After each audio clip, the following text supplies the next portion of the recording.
Hello student, welcome back to history classes. आज हम लोग इस वीडियो में पढ़ेंगे क्लास 9 के हिस्ट्री का first chapter the French revolution. तो आज हम लोग पढ़ने वाले हैं द फ्रेंच रिवॉल्यूशन। इस चैप्टर को स्टार्ट करने से पहले कुछ हम लोग इस चैप्टर के बारे में इंपोर्टेंट जानेंगे कि हम लोग ये जानेंगे कि भाई हम लोग द फ्रेंच रिवॉल्यूशन क्यों पढ़ेंगे, क्यों हमें ये चैप्टर पढ़ना है, क्यों हमें इस चैप्टर को पढ़ना है। द फ्रेंच रिवोल्यूशन, जो फ्रेंच में एक रिवोल्यूशन हुआ, ना हमारे इंडिया की रिवोल्यूशन है, ना हमारे इंडिया में हुआ, ना हमारे इंडिया के लोग इस रिवोल्यूशन में पार्टिसिपेट किए। अगर जब ना हमारे इंडिया में यह रिवोल्यूशन हुआ, ना हमारे इंडिया के लोग इसमें पार्टिसिपेट किए, तो हमें इन्हें पढ़ना क्यों है। एनसीईआरटी हमें क्लास 9 के हिस्ट्री में ये क्यों पढ़ा रहा है, ये हम जो सबसे पहले जानेंगे।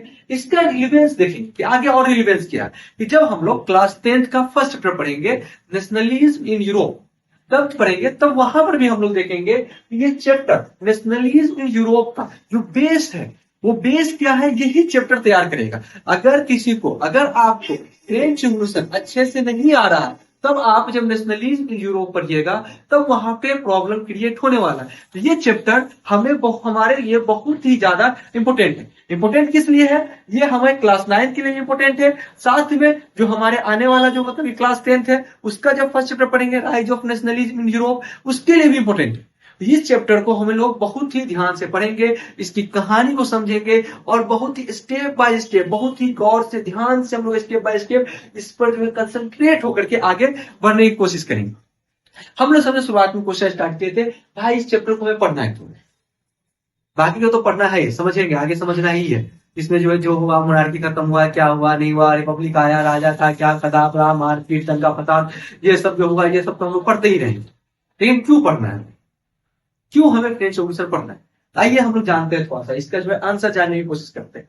अगर हम लोग आंसर जानने की कोशिश करेंगे तो फ्रेंच रिवॉल्यूशन, तो फ्रेंच रिवॉल्यूशन अपने कह सकते हैं क्या, अपने में दुनिया का एक ऐसा पहला रिवॉल्यूशन था जिसने अपने यहां से जो वर्षों पुराने आने वाली जो सिस्टम चली आ रही थी, जो वर्षों से ट्रेडिशनल सिस्टम चली आ रही थी, उसको खत्म करके अपने यहाँ एक नया सिस्टम लाने की कोशिश किया।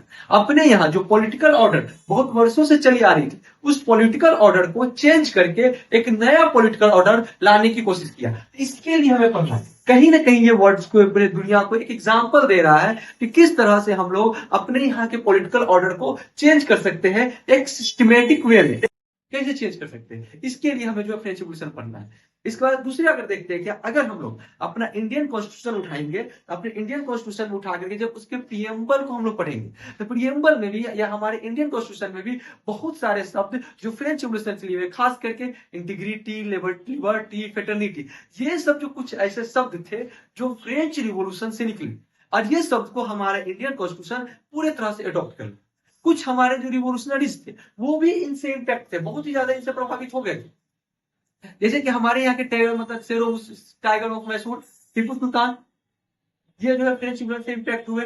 इन्होंने फ्रेंच रिवॉल्यूशन में जब जैकोबिन क्लब बना, उसके ये मेंबर बने। इन सब कारण हम लोग फ्रेंच रिवॉल्यूशन को पढ़ेंगे। यहां तक क्लियर कि हम लोग फ्रेंच रिवॉल्यूशन को क्यों पढ़ने वाले। अब हम लोग इसका डिफिनेशन निकालेंगे, फ्रेंच रिवॉल्यूशन का डिफिनेशन क्या है, मतलब रिवोल्यूशन क्या, फ्रेंच रिवोल्यूशन क्या, क्या हुआ फ्रेंच में।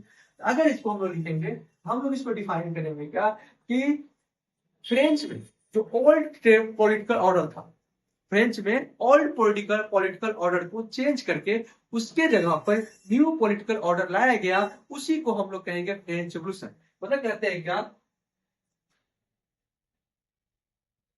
Changes of old political order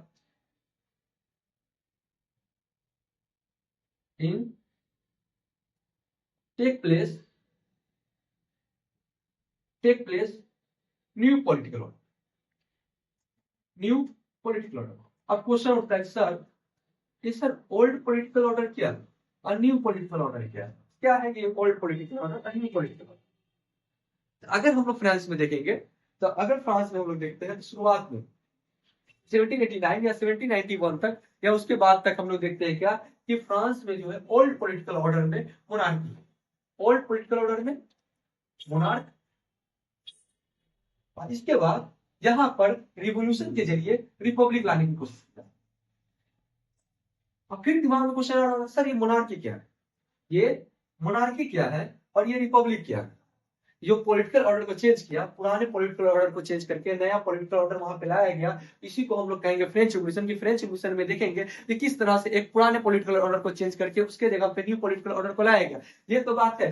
sir political order क्या था, सर पॉलिटिकल ऑर्डर में मोनार्की, मोनार्की वहां पे ओल्ड पॉलिटिकल ऑर्डर थी और मोनार्की को हटा करके वहां पे रिपब्लिक लाया गया। और इसी को हमें पढ़ना है फ्रेंच रिवॉल्यूशन में, यही हमें जानना है, यही देखना है कि किस तरह से लोगों ने वहां रिवॉल्यूशन करके एक शॉर्ट पीरियड ऑफ टाइम में मोनार्की को हटा करके वहां पर मोनार्की को हटा करके वहां पर रिपब्लिक को स्टेब्लिश किया, और स्टेब्लिश करने में क्या क्या तरीका अपनाए, उनका मेथड क्या था, ये हमें जानना है। इसी को हम लोग फ्रेंच रिवॉल्यूशन करेंगे कि कैसे हम लोग मोनार्की से रिपब्लिक पहुंचे। अगर कहा जाए तो हम लोग जानेंगे कि किस तरह से हम लोगों ने मोनार्की से रिपब्लिक का सफर तय किया, कैसे। इसी को हम लोग फ्रेंच रिवॉल्यूशन कहते हैं सिंपली में। इसी को हमें जानना है, सर मोनार्की क्या है। अगर हम लोग यहाँ पे देखिए मोनार्की क्या है, मोनार्की क्या है कि मोनार्की किसे, या मोनार्की क्या है। देखिए मोनार्की क्या है, रूल्ड बाय रूलर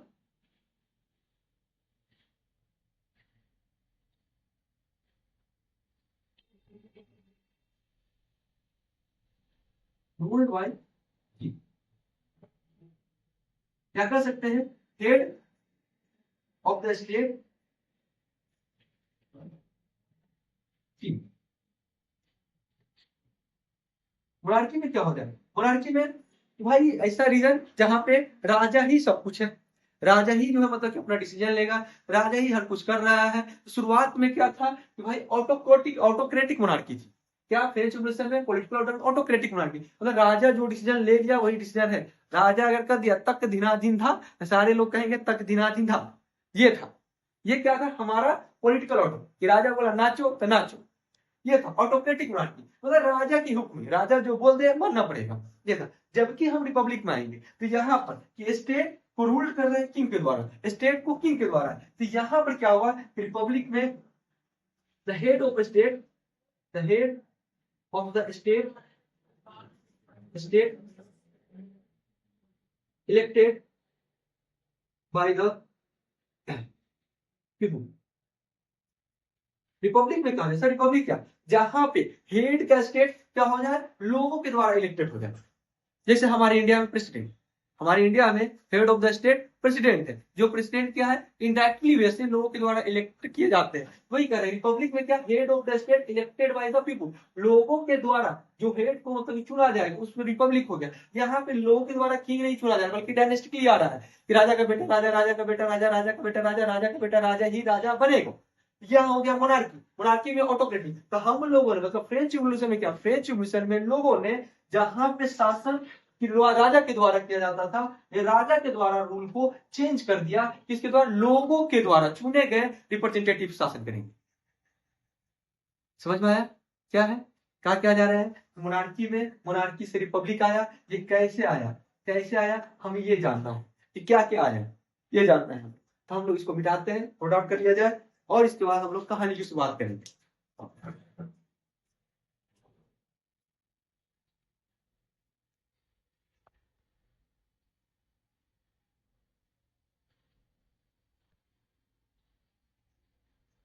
हम लोग जो है सबसे पहले कहानी की शुरुआत करते हैं। कहानी की शुरुआत नहीं, इससे पहले जो मूवी की जिक्र करते हैं। मूवी की जिक्र, साउथ की मूवी है, जब हमारी इंडिया में रिलीज हुई तो बहुत बड़ा हाइप क्रिएट करी थी, बहुत बड़ा हाइप क्रिएट की थी। और जो है कह सकते हैं एक तो one of the biggest question हमारे इंडियन नेशनल लेवल पे क्वेश्चन एक जो उभर के आया था, one of the biggest question था कि कटप्पा ने बाहुबली को क्यों मारा। सर इस फिल्म की बात क्यों करें, इसका रिलेवेंस क्या है, मतलब इसका रिलेवेंस इस चैप्टर से क्या है। थोड़ा सा ध्यान रखें, पेशेंस बना के रखें, आगे आपको समझ में आ जाएगा कि क्या है। तो उस मूवी में हम लोगों ने देखा क्या कि लास्ट में सीन होता है जहां पे देखते हैं क्या कटप्पा जो है बाहुबली को मतलब मार देता है। ये मूवी जब हम लोगों ने देखा, इसके बाद ये जो है कहीं ना कहीं छाप छूट गया, क्वेश्चन आ गया कि भाई मतलब कि बाहुबली ने कटप्पा ने बाहुबली को क्यों मारा। लेकिन ये सीन, ये जो क्वेश्चन आया था, ये क्वेश्चन को पूरी तरह से सॉल्व किया गया था किसमें, हमारे